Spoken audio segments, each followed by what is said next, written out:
ಆನಂದದಿಂದಲೇ ನಾನು ಬಂದೆ. ಯಾಕೆ ಹೇಳಿ? ಬಂದ ಮೇಲೆ ಆನಂದ ಆಗದೆ ಇದ್ರೆ ನೀವೇನು ಭಾವಿಸಿದ್ದೀರಿ ಆನಂದ ಎಂದರೆ? ಸಂತೋಷವಾಯಿತು ಅಂತ ಅಷ್ಟೇಯ? ಅಲ್ಲವೇ ಅಲ್ಲ, ಸಂತೋಷ ಎಲ್ಲರಿಗೂ ಆಗ್ತದೆ, ಅದು ಬಹಳ ಹೊತ್ತು ಇರುವುದಿಲ್ಲ. ಆನಂದ ಎನ್ನುವಂತ ಅವಸ್ಥೆಗೆ ಜೀವಿಯಾದವರು ತಲುಪಿದ ಮೇಲೆ ಮತ್ತೆ ಹಿಂದೆ ಬರುವುದಿಲ್ಲ. ಆನಂದ ಎನ್ನುವುದು ಒಂದು ರಸ, ರಸಾನುಭೂತಿಯನ್ನು ಈ ಜಗತ್ತಿಗೆ ನೀಡಬೇಕು, ಕೊಡಬೇಕು ಎಂಬ ಉದ್ದೇಶದಿಂದಲೇ ನಾನು ಬಂದೆ. ಕೊಡಬೇಕಾದ್ರೆ ಕೊಡುವನಲ್ಲಿ ಇರಬೇಕ ಬೇಡುವ, ಅದಕ್ಕಾಗಿ ಆನಂದದಿಂದಲೇ ಬಂದೆ. ಚಂದ ಇದ್ದೇನಾ? ಇನ್ನು ಹೌದಾ? ಅದೇ ಕೇಳಿದ್ದು, ಚಂದ ಇದ್ದೇನಾ ಅಂತ ಪ್ರಶ್ನೆ. ಅದಕ್ಕೆ ಚಂದ ಯಾಕೆ? ಚಂದ ಯಾವುದಕ್ಕೆ? ವಯಸ್ಸ ವರ್ಷಕ್ಕೆ ಚಂದ ಆಗುವುದಲ್ಲ, ಆಯಸ್ಸಿಗೂ ವಯಸ್ಸಿಗೂ ಚಂದ ಇರುವುದಲ್ಲ. ಚಂದ ಇರುವುದು ಮನಸ್ಸಿಗೆ. ದೃಷ್ಟಿಯಂತೆ ಸೃಷ್ಟಿ, ಇದನ್ನು ಯಾರು ಅರ್ಥ ಮಾಡಿಕೊಳ್ಳುತ್ತಾರೋ ಅವರು ಶತಾಯುಷಿಯಾದರೂ ಬೇಸರವಾಗಿದ್ದಾರೆ. ನೋಡಿ ಮಕ್ಕಳು ಎಷ್ಟು ಆನಂದ ರಸ. ಅದಕ್ಕಲ್ವ ಗುರುತಿಸುವುದು, ಗೌರವಿಸುವುದು ಈ ಸಮಾಜದಲ್ಲಿ ಸುಮ್ಮನೆ ಅಲ್ಲ, ಅದರ ಹಿಂದೆ ಒಂದು ಮೂಲ ಉದ್ದೇಶವೇ ಇರುತ್ತದೆ. ಸ್ವಾಮಿ, ಚಂದ ಇದ್ದೇನೆ ಅಂತ ನೀವು ಒಪ್ಪಿಕೊಂಡ ಮೇಲೆ ಹೆಣ್ಮಕ್ಳು ಹೇಗೆ ನಡೆಯಬೇಕು? ಮಂದವಾಗಿ. ಮಂದ ಅಲ್ಲ, ಮಂದವಾಗಿ ನಡೆಯಬೇಕು. ಮಂದವಾಗಿ ಹೆಣ್ಣು ನಡೆದಾದ್ರೆ ಬಂದದ್ದು ಗೊತ್ತಾಗುವುದು ಹೇಗೆ?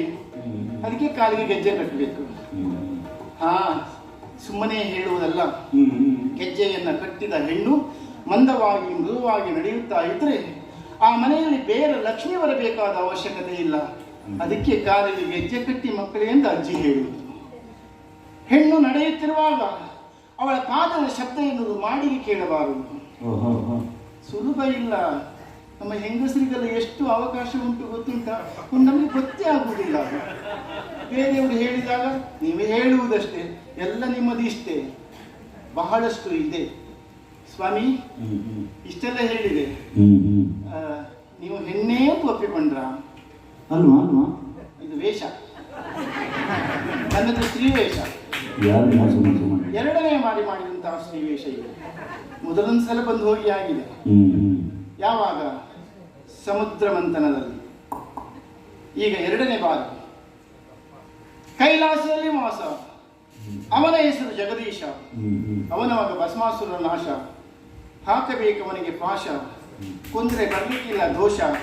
ಹೇಗಿದೆ ನನ್ನ ಸ್ತ್ರೀ ವೇಷ ಅಂತ ನಾನು ಕೇಳಿದೆ. ನಾರಾಯಣನ ವೇಷವಿದು ಭೂಮಿಗೆ ಬಂದಿರುವಂತಹ ನರಕವನ್ನು ತಪ್ಪಿಸುವುದಕ್ಕಾಗಿ. ಬರುವ ತನಕ ಏನು ನಾನು ಬಂದ ಮೇಲೆ ಸ್ವಲ್ಪ ತಂಪಾಯಿತಾ ಅಂತ ಅಲ್ಲ, ಮೊದಲು ಬಂದ ಮೇಲೆ ಬಿಸಿ ಆಯಿತು, ಇದು ಗೊತ್ತಾಗುತ್ತಾ ಇಲ್ಲ. ಏನೋ ಒಂದು ಆಗ್ತಾ ಇದೆ. ಆಗುತ್ತಿರುವಂತಹ ವಾತಾವರಣವನ್ನ ಭಸ್ಮಾಸುರನ ನಾಶಕ್ಕೆ ಅನುಕೂಲವಾಗಿ ಬಹಳ ಹೊತ್ತಿಲ್ಲ, ಸ್ವಲ್ಪ ನೋಡಿಬಿಡ್ತೇನೆ, ಬೇಗ ಮುಗಿಸುತ್ತೇನೆ.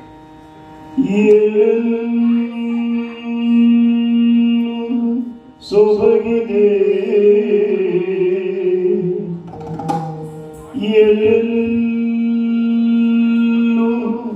ಸೊಗಸಿದೆ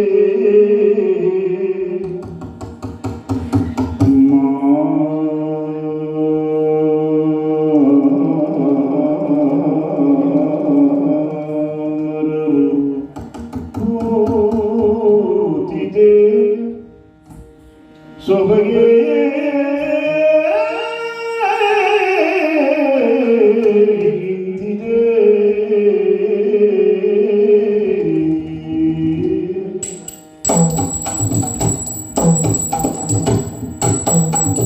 ಎಲ್ಲೆಲ್ಲೆಲ್ಲೂ ಸೊಬಗಿದೆ, ಎಲ್ಲೆಲ್ಲೆಲ್ಲೂ ಸೊಗಸಿದೆ, ಎಲ್ಲೆಲ್ಲೆಲ್ಲೂ ಸೊಬಗಿದೆ, ಎಲ್ಲೆಲ್ಲೆಲ್ಲೂ ಸೊಗಸಿದೆ, ಎಲ್ಲೆಲ್ಲೆಲ್ಲೂ ಸೊಬಗಿದೆ, ಎಲ್ಲೆಲ್ಲೆಲ್ಲೂ ಸೊಗಸಿದೆ. ಮಾಮರೂತಿದೆ ನಿಂತಿದೆ, ಮಾಮರೂತಿದೆ ಸೊಬಗೆ ನಿಂತಿದೆ, ಮಾಮರೂತಿದೆ ಸೊಬಗೆ ನಿಂತಿದೆ.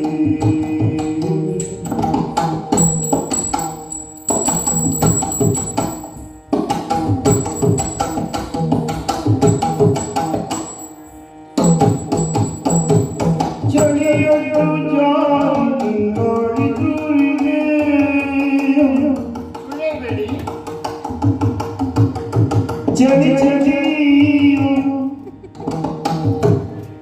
ಚಳಿ ಚಳಿಯೊಟ್ಟು ಜಾರಿ, ಚಳಿಯೊಟ್ಟು ಜಾರಿ, ಕಂಗಾಳಿ ತೂರಿದೆ, ಕಂಗಾಳಿ ತೂರಿದೆ, ಕಂಗಾಳಿ ತೂರಿದೆ. ಹೂಗಳು ಹೂಗಳು ಅರಳಿದ ಸುಮಗಳು, ಹೂಗಳು ಅರಳಿದ ಸುಮಗಳು, ಅರಳಿದ ಸುಮಗಳು. ಹೂಗಳ ತಂಪು ತಂಪು ಸಂತಸವಾಗಿದೆ, ಎಲ್ಲೆಲ್ಲೂ ಸೊಬಗಿದೆ, ಎಲ್ಲೆಲ್ಲೂ ಸೊಗಸಿದೆ.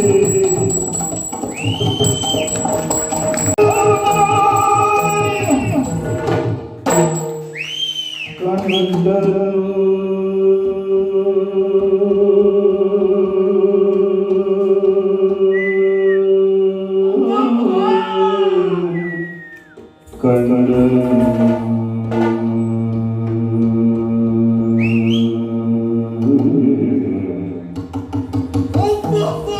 ಕಂಡ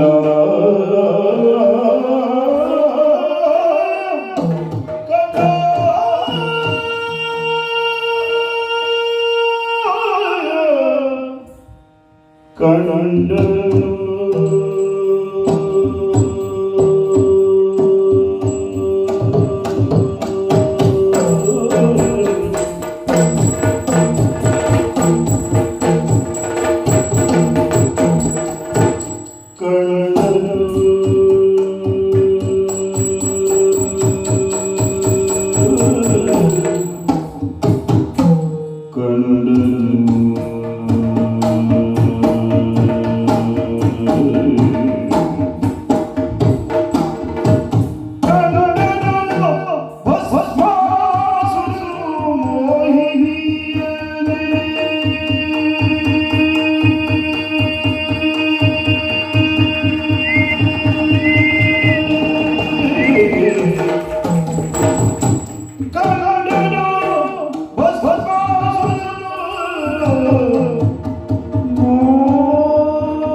ಮಂಡಲ ಶಶಿ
ಸಕೇತ ಆಶ್ಚರ್ಯ. ಇಲ್ಲ ಅಂತಾದ್ರೆ ಇಲ್ಲಿಯವರೆಗಾಗಿ ಆಲಯಕರ್ತನಾದಂತಹ ಪರಮೇಶ್ವರನ್ನು ಹುಡುಕುತ್ತಾ ಬಂದವ ಇಂಥದ್ದೊಂದು ಪ್ರದೇಶದಲ್ಲಿ ಅಬ್ಬಬ್ಬಾ ಇಂಥದ್ದೊಂದು ರತ್ನ ನೋಡುವುದಕ್ಕೆ ಎರಡು ಕಣ್ಣು ಸಾಲದು. ಕಣ್ಣು ಸಾಲುವುದಿಲ್ಲ ಅಂತಾದ್ರೆ ಅಂತಹ ರೂಪ ಈಕೆಯದ್ದು. ಯಾವ ರೀತಿಯ ರೂಪ, ಯಾವ ಗಂಡಸಿನ ಎದೆಯನ್ನೇ ಸೀಳಬಲ್ಲಂತಹ ರೂಪ.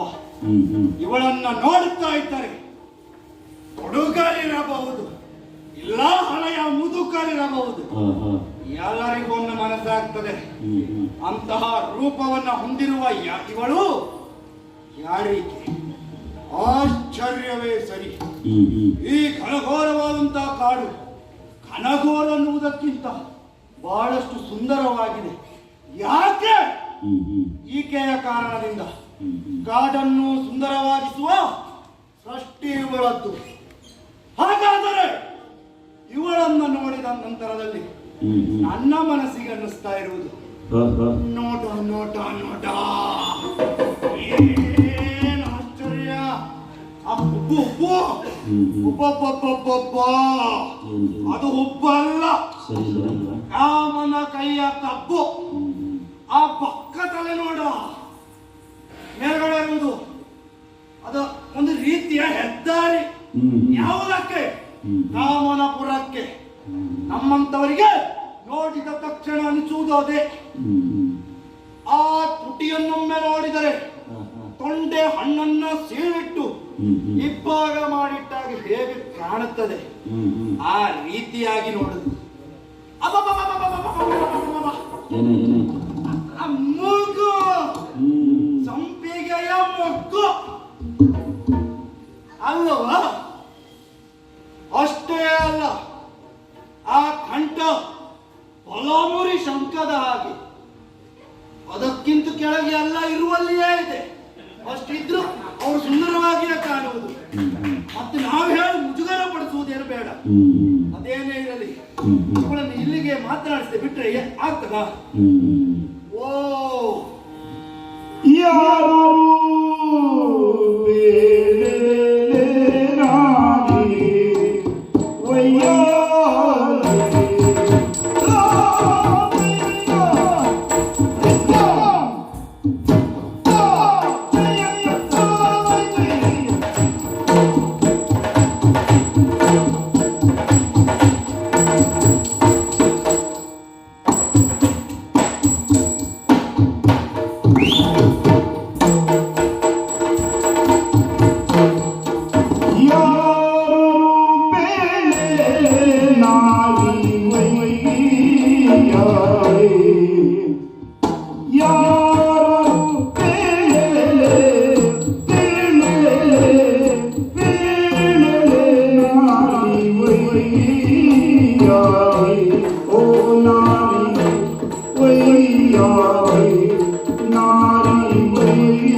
ಮತ್ತೆ ಏನೇನೋ ಆಸೆ ಆಗ್ತಾ ಇದೆ, ಅದೆಲ್ಲ ಈಗ ಹೇಳುತ್ತಾ ಕೂತು ಪುರುಷೋತ್ತಿಲ್ಲ.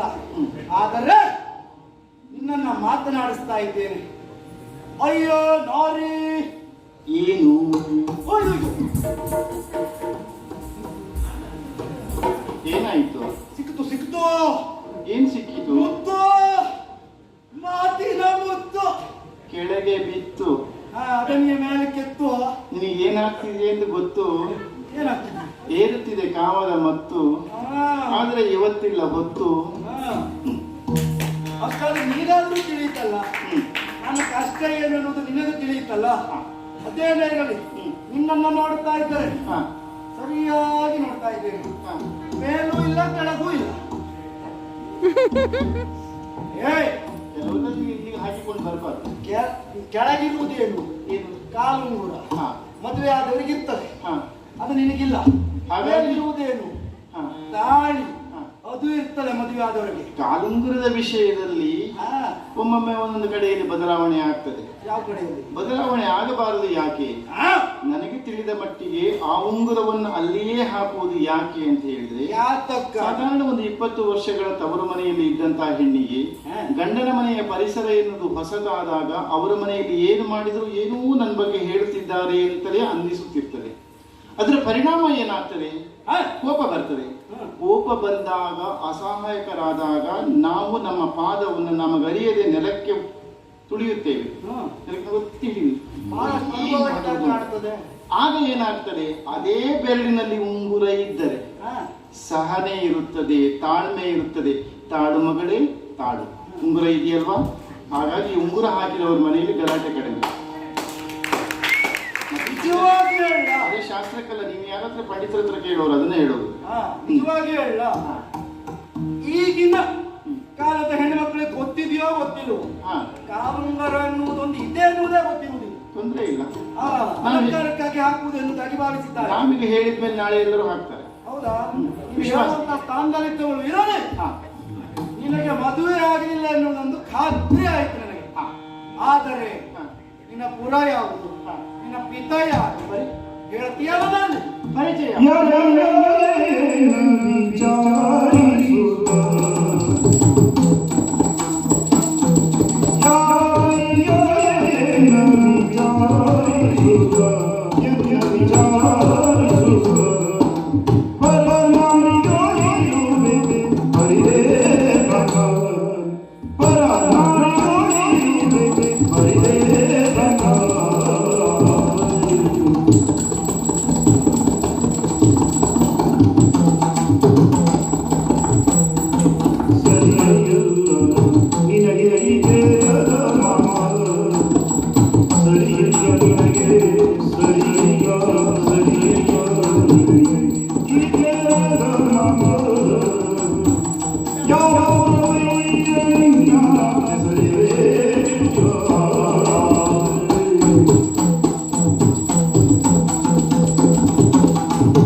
ಬಾರಯ್ಯ ಅಂದ್ಬಿಟ್ಟು ಈಗ ದೂರ ಅಂತಾರೆ ಇರುವುದಾ? ಯಾರು ಕರೆದದ್ದು? ನೀನು. ಯಾವಾಗ? ಈಗ. ಎಲ್ಲಿ? ಈಗ ನಾನು ಯಾರಯ್ಯ ಅಂತ ಹೇಳಿ. ಅಯ್ಯೋ, ನಿಜ ಹೇಳದ? ಇವತ್ತು ಮೇಲಿನ ಕೆಳಗೆ, ಕೆಳಗಿನ ಮೇಲೆ ಎಲ್ಲ ಆಗ್ತಾ ಉಂಟು. ಯಾಕೆ? ನಿನ್ನ ರೂಪವನ್ನು ನೋಡಿದ್ರೆ ಇದು ವಿಶೇಷವಾಗಿರುವಂತಹ ಅಭಿಮಾನ ಎನ್ನುವುದು ಒಬ್ಬ ವ್ಯಕ್ತಿಯ ಮೇಲೆ ಸಮಾಜದವರಿಗಿದ್ರೆ ಅವ್ರು ಏನೇ ತಪ್ಪನ್ನು ಮಾಡಿದ್ರು ಅವನು ಹಾಗೆ ಮಾಡಿರ್ಲಿಕ್ಕಿಲ್ಲ ಎಂಬ ವಾದವನ್ನೇ ಮಾಡುತ್ತಾರೆ. ನಿನಗೇನಾಯಿತು? ನಾನು ಯಾವಾಗ ಕರೆಯುತ್ತೇನೆ ಅಂತ ಒಂದು ಕಾಯ್ತಾ ಇದ್ದಿ, ಅದೇ ನೆನಪು. ನಿಮಗೆ ಒಳ್ಳೆ ಅಭಿಮಾನ. ಯಾರಯ್ಯ ಎಂದು ನಿನ್ನನ್ನು ಕರೆಯುತ್ತಾ ಇದ್ದೇನೆ. ಪರಿಚಯವನ್ನು ಕೇಳುವುದು ನೀನು ತಪ್ಪಲ್ಲ. ಯಾರೋ ಒಬ್ಬ ಪರಿಚಯವನ್ನು ಹೆಣ್ಮಕ್ಳಲ್ಲಿ ಕೇಳ್ತಾನೆ. ಕೇಳಿದ ತಕ್ಷಣ ಅಪ್ಪ ಅಮ್ಮ ಕುಲ ಗೋತ್ರ ಎಲ್ಲ ನಮ್ಮ ಮನೆಯ ಅಲ್ಲಿ ಹಾಗೆ ಹೀಗೆ ಹೆಣ್ಮಕ್ಳು ಹೇಳ್ಬಾರ್ದು. ಇದು ಹೆಣ್ಣು ಮೊದಲು ಮಾಡಬೇಕಾದಂತ ಕೆಲಸ. ನಮ್ಮ ಕೆಲಸ ಆಗುವುದು ಯಾವಾಗಲೇ ನಿನ್ನ ಬದಲು ಕೇಳಬೇಕು. ಪುರುಷನಾಗಿರುವಂತ ನಿನ್ನ ಊರು ಯಾವುದು, ನಿನ್ನ ತಂದೆ ತಾಯಿಗಳು ಯಾರು, ನಿನ್ನ ಕುಲ ಗೋತ್ರಗಳೇನು, ನಿನ್ನ ಬಗ್ಗೆ ಎಲ್ಲವನ್ನ ತಿಳಿದುಕೊಂಡ ಮೇಲೆ ಹೆಣ್ಣ ವಿಚಾರವನ್ನು ತಿಳಿಸಬೇಕು. ಓಹೋ, ಮೊದಲಾಗಿ ನಾವು ಹೇಳ್ಬೇಕು. ಹೌದು. ನನ್ನ ಪರಿಚಯ ಆಗಲಿಲ್ಲ. ನಿಂಗೆ ಸರಿ ಇಲ್ಲ. ಆ? ಅಲ್ಲ, ಇದು ಸರಿಯಲ್ಲ. ಯಾರಿಗೆ? ಅಲ್ಲ, ಇದು ಸರಿಯಲ್ಲ, ಕ್ರಮ ಸರಿಯಲ್ಲ. ಸರಿ ಇಲ್ಲ ಅಂತಲ್ಲ, ನನಗೆ ಸರಿ ಸಮಾನರಾದವರು ಯಾರು ಇಲ್ಲ. ಆದ್ದರಿಂದಲೇ ನಿನ್ನನ್ನು ಪ್ರಶ್ನೆ ಮಾಡ್ತಾ ಇದ್ದೇನೆ. ಹಾ. ನೀನಾರು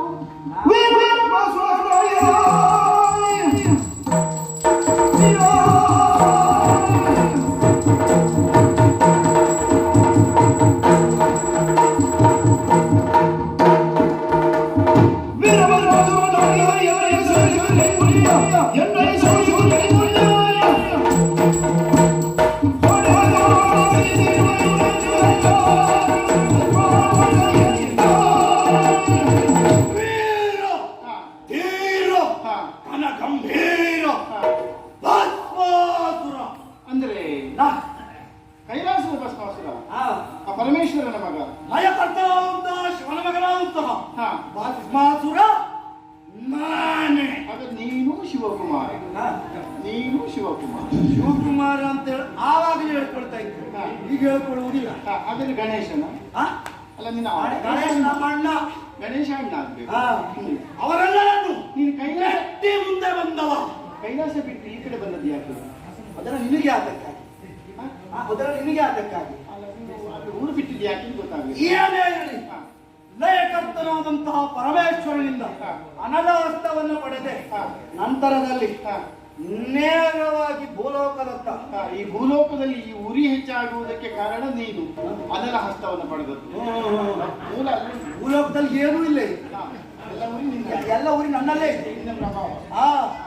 ಅದನ್ನು ಭೂಲೋಕದಲ್ಲಿ ನನಗೆ ಎದುರಾದಂತಹ ಭಟರಲ್ಲಿ ನನ್ನ ಶಕ್ತಿ ಸಾಮರ್ಥ್ಯವನ್ನು ಪ್ರದರ್ಶಿಸಿದೆ.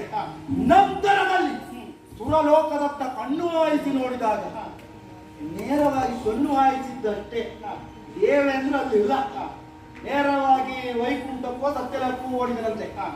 ಆ ನಂತರದಲ್ಲಿ ಆ ಕಪಟಿಗಳು ಹರಿ, ಸತ್ಯಲೋಕದ ಬ್ರಹ್ಮ ದೇವೇಂದ್ರ, ಹರಿ ಆ ಮಗ ಎಲ್ಲಾದ್ರೂ ಸಿಗಬೇಕು, ನೋಡಿದು ಬಿಸಾಡ್ತೇನೆ ಅವರನ್ನು. ಅವನು ಕಪಟಿ ಅಂತ ನಿನಗೆ ಹೇಗೆ ಗೊತ್ತಾಯಿತು? ನೋಡಿದ್ರೆ ಗೊತ್ತಾಗುವುದಿಲ್ವಾ?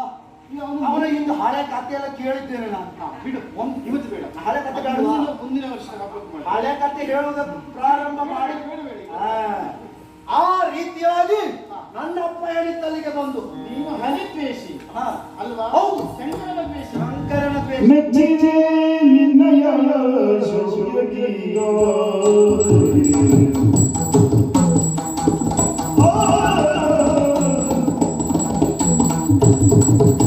ಮೆಚ್ಚಿದೆ ಮೆಚ್ಚಿದೆ ಮೆಚ್ಚಿದೆ ನಿನ್ನಯ ಶೌರ್ಯಗೀಗ.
ಕೆಚ್ಚಿದೆ, ನಿನಗೆ ಸ್ವಲ್ಪ ಹುಚ್ಚಿದೆ.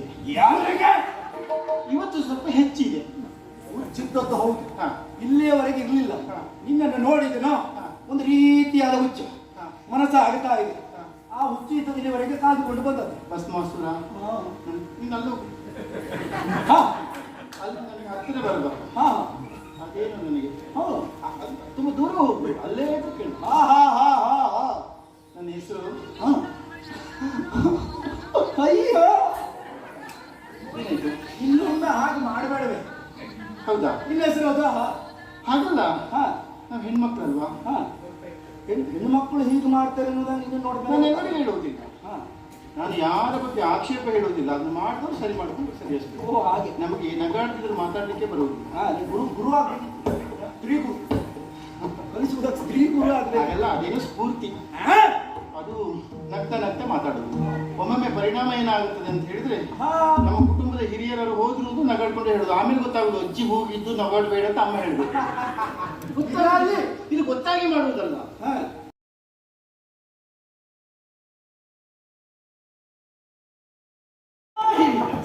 ಅಬ್ಬಾ! ಮತ್ತೆ ಎಳಿಬೇಡ, ಮುದುಕರಿಗೂ ಕರೆಯುವುದಕ್ಕಾಗುತ್ತದೆ. ಹುಳಿ ತಿಂದವರು ನಾಲಿಗೆ ನಾಲಿಗೆ ತಾವುವುದೇ ಸುಲಭವಾದ ಹೆಸರು. ನೀನೇನೋ ಒಂದು ರೀತಿಯ ಹುಚ್ಚಿನಲ್ಲಿ ಕುಣಿಯುತ್ತಾ ಇದ್ದೀನಿ. ಹಾ. ನಿನಗೇನು ಬೇಕು ಎಂಬುದನ್ನು ನೇರವಾಗಿ ಹೇಳು. ನನಗೇನು ಬೇಕು ಎನ್ನುವುದನ್ನ ನೀನು ಕೇಳ್ತಾ ಇರೋದು. ಈಗಲೇ ಹೇಳು, ಅಲ್ಲೇ ಹೇಳು. ಓ! ಬಾಯಿಗೆ ಎಲ್ಲಿಗೆ? ಬರ್ತಿಲ್ವಾ? ಅಲ್ಲಿ ಬರುದಿಲ್ಲ, ನೀನು ಇಲ್ಲೇ ನಿಂತು ಮಾತಾಡ್ಬೇಕು. ಏನು ಹೇಳಿ ಅದೇ ನಾರಾಯಣನ ಮಗ. ಪಾಪಿ ಮಗ. ಹಾ, ಇರ್ಲಿ. ಹಾ. ಹ್ಮ್. ಅವ ಒಮ್ಮೆಲೆ 4 ಬಾಣಗಳನ್ನ ಹಾ. ನನ್ನ ಮೇಲೆ ಬಿಡ್ತಾ ಇದ್ದಾನೆ. ಹೌದಾ? ಅವನಿಗಿರುವುದು 5, ಹಾ. ಆದ್ರೆ 4 ಬಿಟ್ಟಿದ್ದಾನೆ. ಹಾ. ಒಂದು ಇನ್ನೂ ಕಾದುಕೊಂಡಿದ್ದಾನೆ. ಹಾ. ಅದು ಯಾರಿಗೆ ಎನ್ನುವುದಾಗಿ ನೋಡ್ತಾ ಇದ್ದೆ. ಹಾ. ಸಿಕ್ಕಿದೆಯಲ್ಲ ಅವನು. ಹಾ. ನಿನ್ನ ಮೇಲೆ ಬಿಡುವ ಯೋಚನೆಯೋ ಏನು? ಅವ್ನು ಸಿಕ್ಕಿದ ಅಂತ ಆದ್ರೆ ನಾನೇ ಬಿಟ್ಕೊಡ್ತೇನೆ ಬಾಣ. ಹೌದಾ? ಅವನು ಬಿಡುವುದಲ್ಲ. ಹ್ಮ್. ಏನೇ ಇರಲಿ, ಹಾ. ನಿನ್ನನ್ನ ವರಿಸುವುದಕ್ಕೆ ಹಾ. ಮನ ಮಾಡಿದ್ದೇನೆ. ನನ್ನನ್ನ ಮದುವೆ ಆಗ್ತೀಯೇನೆ. ಸ್ವಲ್ಪ ತೊಂದರೆ ಉಂಟು. ಏನು? ಸುಂದರ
ಕಾಣಲೇ ಇಲ್ಲ.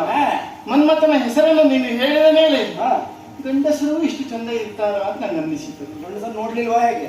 ಹಾಗಲ್ಲ, ಚಂದ ಅಂತ ನಿನಗೆ ರೂಢಿಯಲ್ಲಿ ಚಂದ ಇರುವುದೇ ಗಂಡಸರು. ಆದ್ರೂ ಗಂಡಸರೆಲ್ಲ ಹೆಂಗಸರನ್ನೇ ಹೊಗಳುವುದು. ಹೌದು, ಈ ಪ್ರಪಂಚದ ಕ್ರಮವೇ ಹಾಗೆ. ಅವ್ರಿಗೆ ಯಾವ್ದು ಬೇಕೋ ಅದನ್ನೇ ಹೊಗಳ್ತಾರೆ. ಸಾಹಿತ್ಯದ ದೋಷವಲ್ಲ, ಕೆಲವೊಮ್ಮೆ ಸಂದರ್ಭದ ದೋಷವಾಗಿರುತ್ತದೆ. ಅದನ್ನು ಒಪ್ಪಿಕೊಂಡು ನಡೆಯಬೇಕಾಗಿದೆ ಈರುವರ ಹೊಣೆಯಾಗಿರುತ್ತದೆ. ಚಂದ ಇಲ್ಲ ಅಂತ ಹೇಳಿದ್ರೆ ನಮ್ಗೆ ಎಷ್ಟು ಕೋಪ ಬರ್ತದೆ ಗೊತ್ತಿದೆಯಾ? ಅಲ್ವಾ, ಅದಕ್ಕಾಗಿ ಹೇಳು. ಕನ್ನಡಿಯೇ ಸರಿ ಇಲ್ಲ ಅಂತ ಹೇಳ್ತೇವೆ ನಾವು. ಅಯ್ಯ, ಆ ಮರಕ್ಕೆ ನೋಡಲಿ. ಓಹೋ, ವಟವೃಕ್ಷ ಒಂದು ಆ ಕಡೆ ಒತ್ತು ಸೇರಿಸುವ ಭಾಗ್ಯ ಇಲ್ಲ. ಇದು ನಂತರ ಏನಿಲ್ಲ. ಅಲ್ಲೊಂದು ವೃಕ್ಷ ಕಾಣಿಸುತ್ತಾ ಇದೆ, ಅದರಲ್ಲಿ ದೇವರಿದ್ದಾರೆ.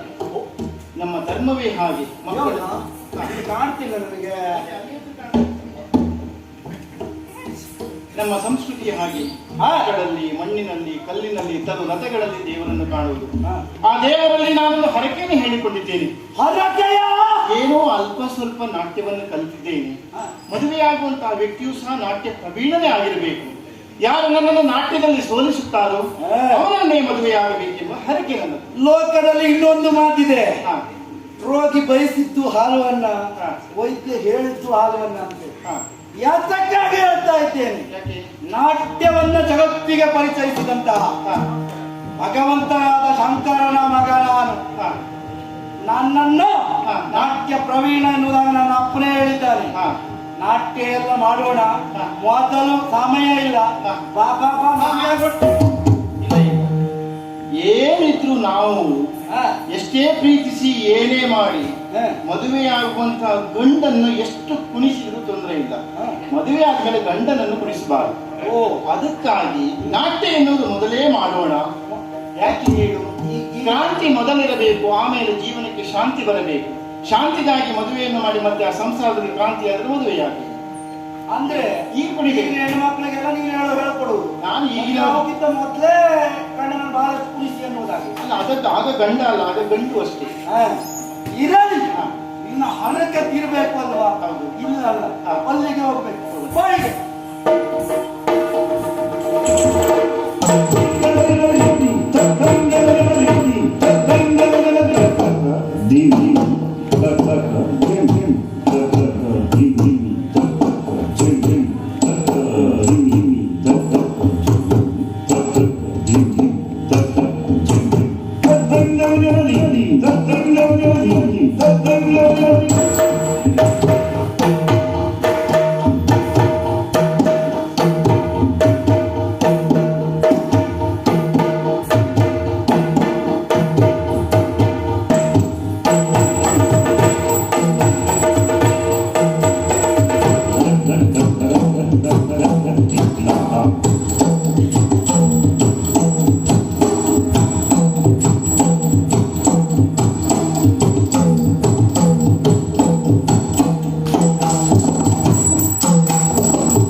ಎಲ್ಲರೂ ಇದನ್ನು ಹಬ್ಬ ಎಂದು ಆಚರಿಸುತ್ತಾ ಇದ್ದಾರೆ. ಯಾಕೆ ಈ ಹಬ್ಬಗಳನ್ನು ಮಾಡುವುದು? ನಮ್ಮ ಜೀವನದಲ್ಲೇ ಬಂದಿರುವಂತಹ ಕಷ್ಟ ಕಾರ್ಪಣ್ಯಗಳು ದೂರವಾಗಲಿ ಎಂಬುದೇ ಉದ್ದೇಶ. ಅದಕ್ಕಾಗಿ ಎಲ್ಲರೂ ಸೇರಬೇಕೆನ್ನುವಂತಹ ಉದ್ದೇಶ. ಒಂದು ಕುಟುಂಬ ಸೇರಿದರೆ ಹಬ್ಬ ಆಗುವುದಿಲ್ಲ ಸ್ವಾಮಿ, ಅದು ಮನೆಯ ಹಿತವಾಗುತ್ತದೆ. ನಾಡಿನ ಹಿತವಾಗಬೇಕು ಅಂತಿದ್ರೆ ಸರ್ವರು ಸೇರಬೇಕು, ಸರ್ವರಿಗೂ ಕ್ಷೇಮ ಒದಗಿಸಬೇಕು. ಅದಕ್ಕಾಗಿ ಭಸ್ಮಾಸುರ ಎನ್ನುವಂತ ಅಧರ್ಮಿಯನ್ನ, ದುಷ್ಟ ಕೃತ್ಯವನ್ನ ನಾಶಗೊಳಿಸುವ ಭಗವಂತ ನಮಗೆ ಒಳ್ಳೆಯದನ್ನು ಮಾಡು. ಇದೆಲ್ಲ ಯುಗದ ಆದಿಯಿಂದಲೇ ಪ್ರಾರಂಭವಾಗಿದೆ. ಯಾವಾಗಿನಿಂದ? ಯುಗದ ಆದಿಯಿಂದ ಹಬ್ಬಗಳು ಪ್ರಾರಂಭವಾಯಿತು. ಭಸ್ಮಾಸುರನ ನಾಶವೂ ಹಾಗೆ ಇಂದಲ್ಲ. ಕೆಲವರಿಗೆ ಆ ಯೋಚನೆ, ಕೈಲಾಸದ ಪರಮೇಶ್ವರ ಪಾರ್ವತಿಯರ ಮಗ ಹೇಗೆ ದುಷ್ಟನಾದ? ಬಹಳ ಯೋಚಿಸಬೇಕಾದಂಥ ವಿಷಯವಿದು. ತಾಯಿಗೆ ಬೇಡ ಈ ಮಗು, ತಂದೆಗೆ ಬೇಕು. ಕೆಲವೊಂದು ಸಂಸಾರದಲ್ಲಿ ತಂದೆಗೆ ಬೇಡವಾದಂತಹ ಮಗು ತಾಯಿಗೆ ಬೇಕಾದರೆ, ತಾಯಿಗೆ ಬೇಡವಾದಂತಹ ಮಗು ತಂದೆಗೆ ಬೇಕಾದರೆ ಸಂಸಾರದ ಸಮತೋಲನ ಎನ್ನುವುದು ಕೆಟ್ಟು ಹೋಗುತ್ತದೆ. ಆವಾಗ ಅವರು ಅವರದ್ದೇ ಆದ ಹಠವನ್ನು ಮುಂದುವರಿಸುತ್ತಾ ಇರುತ್ತಾರೆ. ಪರಿಣಾಮವಾಗಿ ತನ್ನ ಕರಳ ಕುಡಿಯನ್ನೇ ಅವರು ಮರೆಯುತ್ತಾರೆ. ಆಗ ಅವರು ಏನಾಗ್ತಾರೆ? ಹುಟ್ಟಿದ ಮಕ್ಕಳು ಭಸ್ಮಾಸುರರೇ ಆಗುತ್ತಾರೆ. ಎಚ್ಚರಿಕೆ ಇರಲಿ. ಮದುವೆಯಾಗುವುದು ಮುಖ್ಯವಲ್ಲ, ಸಂಸಾರವನ್ನು ನಡೆಸುವುದು ಮುಖ್ಯವಲ್ಲ, ಮಕ್ಕಳನ್ನು ನೋಡಿಕೊಳ್ಳುವುದರ ಜೊತೆಯಲ್ಲಿ ಮಕ್ಕಳಾದ ನಮ್ಮನ್ನು ನೋಡಿಕೊಂಡಿರುವ ತಂದೆ ತಾಯಿಗಳನ್ನು ನಾವು ನೋಡಿಕೊಳ್ಳಬೇಕು. ನೋಡದೇ ಇದ್ದರೆ ಅವರು ಭಸ್ಮಾಸುರರಾಗುವುದಿಲ್ವೇ ಎಂಬ ಸಂದೇಶವನ್ನು ನೀಡುವುದಕ್ಕಾಗಿ ಶಾಂತಿಧಾಮವಾಗಿರುವಂತಹ ಕೈಲಾಸದಲ್ಲಿ ಹುಟ್ಟಿದ ಮಗು ಭಸ್ಮಾಸುರ. ನಿಮ್ಮ ಬದುಕಿನಲ್ಲಿ ಎಂತಹ ಒತ್ತಡವೇ ಇರಲಿ, ಗಂಡ ಹೆಂಡತಿಯರ ವಿಷಯದಲ್ಲಿ ಬಂದಾಗ ಮೂರನೆಯವರು ಬರಬೇಕಾದಂಥ ಅಗತ್ಯವೇ ಇಲ್ಲ.